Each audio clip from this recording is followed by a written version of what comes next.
Hello. Hello. For today's video, mag-unbox ako nitong bakit ako gumaganto? Kasi pag malayo, hindi malakas yung audio. Ayoko namang sumigaw. Tapos may man nagbi-video kinakapitbahay, tanghaling tapat. Tapos ngayon ay Thursday.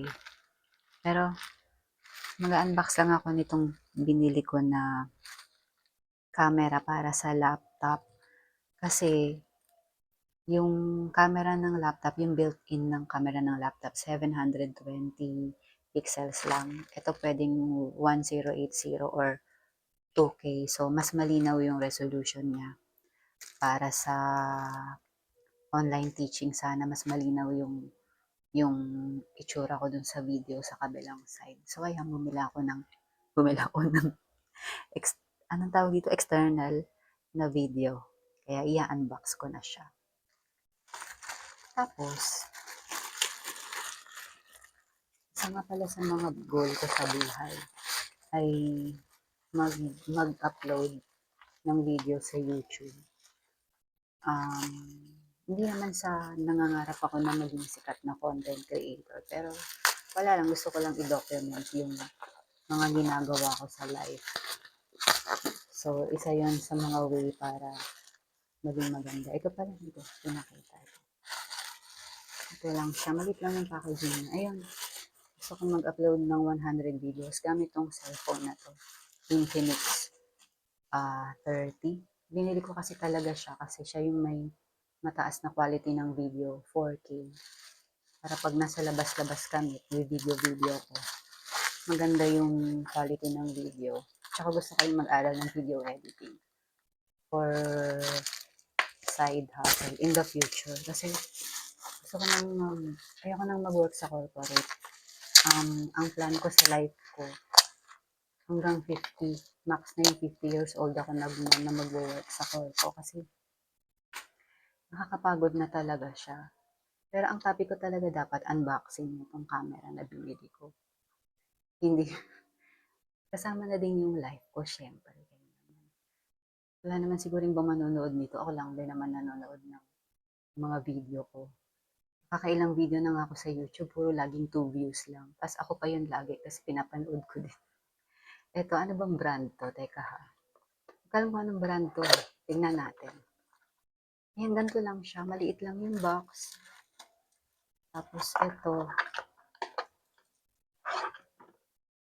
USB din yung pang port niya. Tapos ito lang siya. Wala gaanong protection eme sa packaging. Buti na lang ginapisan.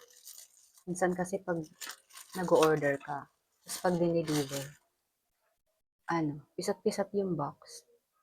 Ito oh. Tapos, paano ko ito ikakabit sa laptop ko? Ito. Ay, nakagano. Baka kailangan pa ng pang ano. O ipapatong lang ba siya? Hindi ko alam. O kailangan may stand. Wala naman siyang kasamang stand. Ito lang siya. Mura lang kasi ito, tag 299. Pero di ko rin alam kung anong brand. Di ko tiningnan yung brand. Basta binibili ko lang yung affordable. Ay, may kasama siyang may kasama siyang maliit na papel na, ano ba to? German? Na hindi ko mabasa.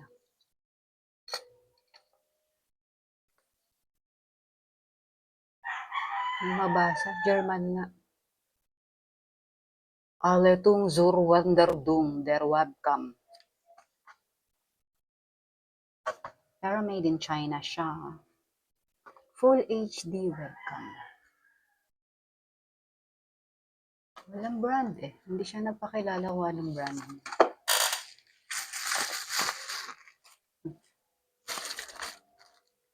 Sold by Omoton.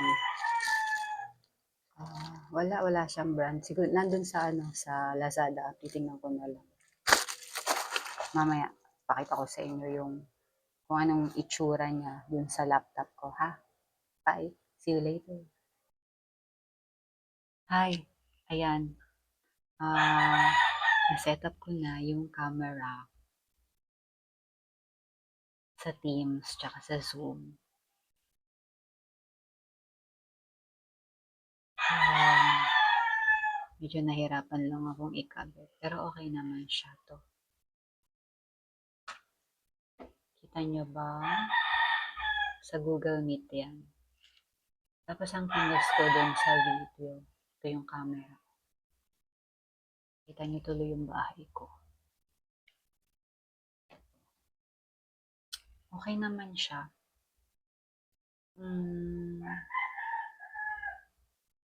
Okay naman siya so far. Sa Teams tsaka sa Google Meet pa lang. Pero dun sa laptop, kasi yung camera pa rin ng laptop yung lumalabas. Figure out ko na lang mamaya.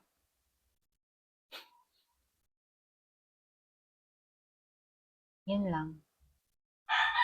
Okay tong nabili ko so far. So, sana magamit ko siya ng maganda. Yun lang ulit. Bye for now.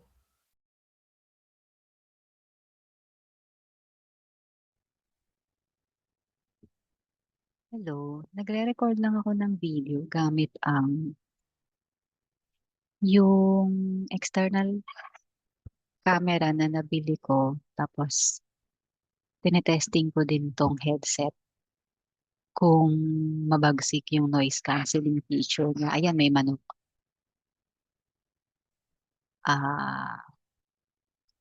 Medyo madilim lang yung camera. Tapos sa zoom, hindi ko alam, may manok ulit, kung bakit baliktad siya. Ang ginawa ko, binaliktad ko na lang din yung camera. Tapos, ayun, tabingi pala. Nanunok ulit. Tingnan natin kung narinig. Pero sana hindi narinig kasi kailangan ko talaga ng headset na may magandang noise cancelling feature kasi I'm planning to teach English as a second language online as a side gig. Yung day job ko, kailangan ko pa rin siya habang magta-transition ako sa remote working. Kasi ang hirap maghanap ng remote work ngayon kasi halos lahat ng Pilipino na naka-experience na mag-commute araw-araw, gusto na nilang mag-transition sa remote work. Although maraming advantages talaga yung pag-work face-to-face, yung may manok ulit. Dahil sa tindi ng traffic ngayon, tsaka ang layo ng mga trabaho na may magagandang sahod. Mostly lahat ng trabaho na may okay na sahod para sa akin bilang accounting background. Lahat ng magandang trabaho lahat ng magandang company na nag-o-offer ng magandang work, magandang pasahod, magandang benefits ay puro nasa Manila, BGC, ayan, Makati, Ortigas, halos lahat nandun. So, kaya marami talagang gustong mag-transition sa remote working kasi hindi naman lahat malapit doon nakatira. Tsaka ang mahal din ng cost of living sa mga cities. Tapos yung iba, syempre mga mothers, may inaalaga ang anak na maliliit. Yung oras na ginugugol nila sa traffic, sayang din kasi 2 to 3 hours papunta, tas pauwi pa. So, 4 to 5 hours ang oras na uubusin mo sa traffic every day para lang mag-work ka. Yung oras na yun, magagamit mo na yun. Marami ka nang magagawa kung nasa bahay ka at hindi na sa biyahe. So anyway, check natin tong video kung maangas ang noise cancelling feature nitong headset. Plantronics. Okay? See you later, alligator.